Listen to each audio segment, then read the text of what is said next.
Eto na naman tayo. Tinutoyo ka na naman. Bigla-bigla ka na lang tinutopak nang hindi ko alam ang dahilan.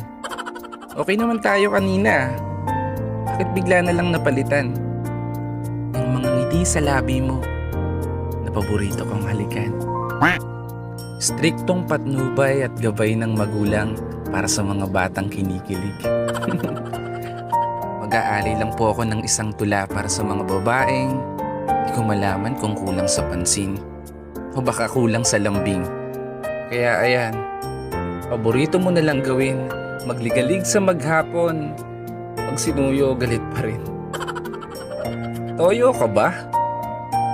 Huwag ka nang magbakit kasi totoo naman talaga. Pero seryoso, alam mo kahit ganyan ka, mahal na mahal pa rin kita. Kahit pa